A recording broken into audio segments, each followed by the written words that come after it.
Oh, you know what?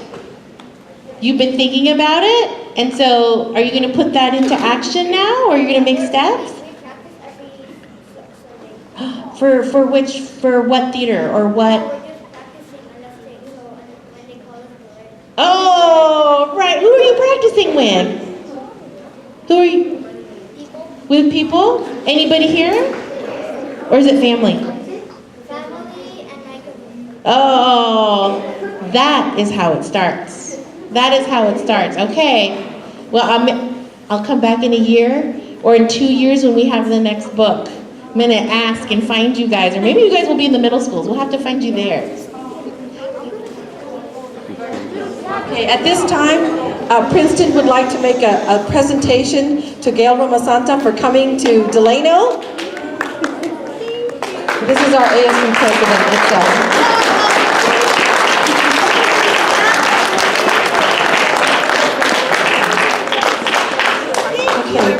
Thank you, boys and girls. Thank you, teachers. Thank you, guests, for coming to the assembly. Students, Mr. Reese. Okay, students, look to your teachers. Thank you, everybody. I'm honored. Mr. Reese, thank you. I'm so happy. Thank you, guys. See you.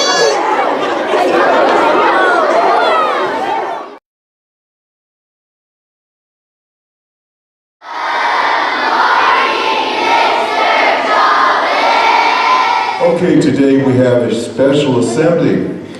This special assembly has to do with somebody that actually lived here, came from the Philippines, and he lived here. But I won't go too much into it because we have special presenters today, and they are going to tell you a little bit more of the story. Some of your teachers read the book to you already, and some will read it in the next couple of days to you. And you're going to find out about this person. Yes, we talked about Martin Luther King not too long ago. We talked about Cesar Chavez either this year or last year. And this is another person that was involved in a movement. So today, this journey of justice, it's the book that your teachers received, was given to us.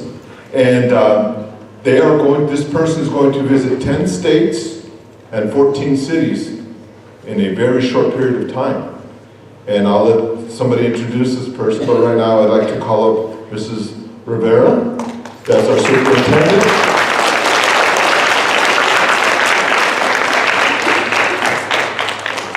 Good morning, boys and girls. So cute, and good morning to everyone. I would like to thank Gail Romasanta, our author.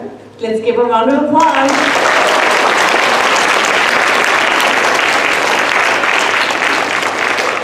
Our principal, Rick Chavez. Thank you for supporting our women. And Arlene Gonzalez. She is the reader organizer. We'd like to give a special thank you to Suzanne Villaruz. She's our board member and event organizer for this book launch.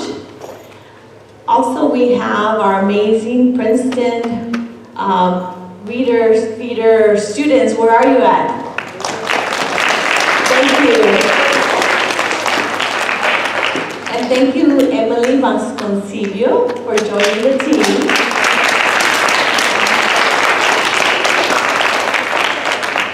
I would like to say a couple words about Larry Itliong. Out of all the stops on this book tour, Morningside is the most special. Larry Itliong's daughter works here.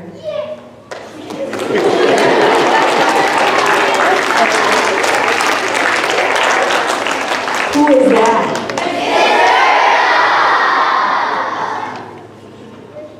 Yes, let's give her a round of applause.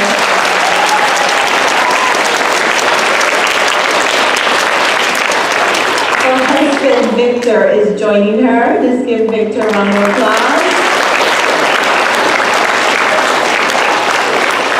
Also joining us this morning is her beautiful sister, Maria Avalos.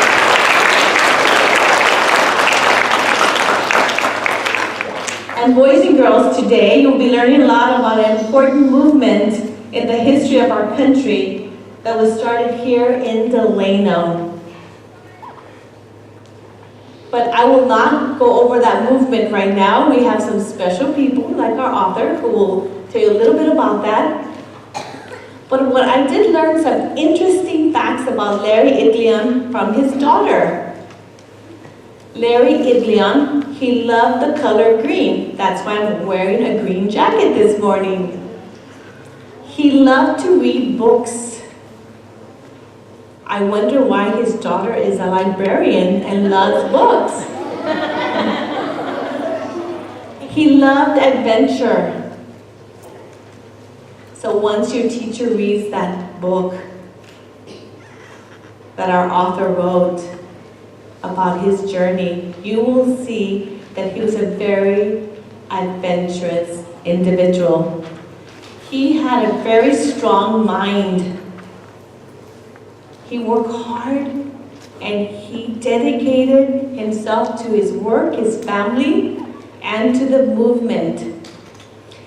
So that means he was a person of perseverance. Overall, boys and girls, what we learn and what we're going to learn about Larry Itliong is that he had a great heart and he worked hard, he had perseverance. And so what does that mean? That means that if you are a person that has a great heart, works hard, and has perseverance, never gives up, then you will accomplish great things just like he did. So work hard at school and accomplish much and be the best that you can be, just like Larry Itliong. Have a great day. Thank you.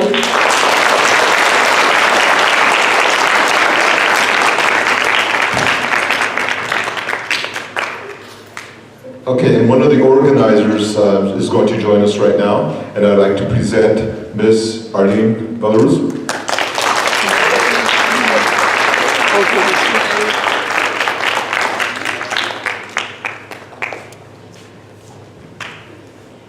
Good morning, everyone. This is a very exciting day to start the National Book Tour in Delano, California, and this is our second assembly. I'm going to talk a little bit about Gail Romasanta. Gail Romasanta received her Bachelor of Arts Creative Writing from San Francisco State University and received a scholarship to attend the Master of Fine Arts Writing program at California College of the Arts. Since then, her work as a writer and editor has been published in newspapers, magazines, books, online, and featured on radio and television programs on KQED, KPFA, ABSN, CBN, WB, NBC, and Fox News affiliates. Gail's work in theater, film, and music has been featured in events and venues such as the Houston Asian American Music Festival, San Francisco Asian American Jazz Festival, and the Cultural Center of the Philippines. She is a former artistic director of Bindlestiff's Studio, the only Filipino-American theater in the United States. She also co-founded California College of the Arts Literary Arts Journal, 1111, and her first children's book, which she will be talking about, called Beautiful Eyes, is part of the curriculum for the San Francisco Unified School District. She also co-composed the music for the first Google Philippines campaign commercial in 2014. Currently, Gail is the founder and owner of Bridge and Delta Publishing, producing the first ever series of its kind, 8 books on Filipino-American history for 4th through 9th grade students, their teachers, and families. The first book, Journey for Justice, The Life of Larry Itliong, co-written with the late and great Dr. Don Mabalon, was launched on October 27, 2018. I'd like to introduce Gail Rumasanta.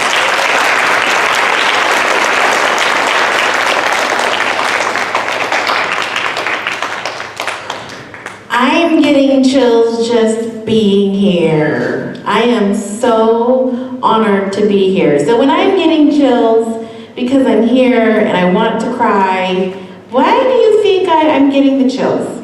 Anybody? Why? Right there in the middle? Blue? Yes, because Mrs. Serta is here. And it's so important and historic that I'm here because I'm bringing home the book, Journey for Justice, The Life of Larry Itliong, and the researcher behind this book that you're going to be reading, if you haven't read it already, is Dr. Don Mabalon. And unfortunately, she passed this August. And it's tomorrow, on February 10th, is her 6-month death anniversary. And today is Larry Itliong's death anniversary. And coming here and being able to talk to you and be here in Delano, where most of this book happened, means so much to me, and it means so much to Dawn. And I really feel like she's still here, like Larry is here. He told us his story through all of the documentation, all the documents that Dawn found about him, and they're here and they're listening. So yes, that is correct. That's why I'm getting chills and I'm very emotional, so I'm honored. Thank you for having me. A little bit about myself. I was raised in Stockton, California. So that is about 3 hours, 3.5 hours away from here. Sometimes 4. Took me 4 today. I immigrated here when I was about 2 years old. My mother's side of the family was already here though, and they were farm workers. And they were farm workers in Stockton. And we didn't have much family except these monoms, and they raised me. One of them was my grandfather. He was really my great uncle, but because I didn't have grandparents here, and my other side of the family was in the Philippines, our family was broken up. We missed our other family so much, so we clung even tighter to the monoms. And so those who were uncles turned into grandfathers and fatherly figures for me and my family. And growing up in Stockton, I remember I would get picked on and I would get made fun of because I received free lunch tickets. We didn't have a lot of money. And it was excruciating, which excruciating means what? Anybody know what excruciating means? You, right there. Yes, sir. Yes, very painful. Good job. Very painful for me because the teacher would have a yellow envelope and it would have all the free lunch tickets in there, whoever was getting their free lunch ticket. And for me, I didn't want a free lunch ticket, but I got them, and the teacher would read down the line and she would say the names of all the students who were getting them, and she would say, Gail Remasanta, and I'd have to raise my hand. And she came and she gave me my ticket, and I got free lunch tickets, and other things. The way my family lived, we didn't have much, and so people would say things to me after school ended, or even on the playground, and I would cry, and I would tell my parents about it, and they would tell me, "You are so smart. You need to get an education.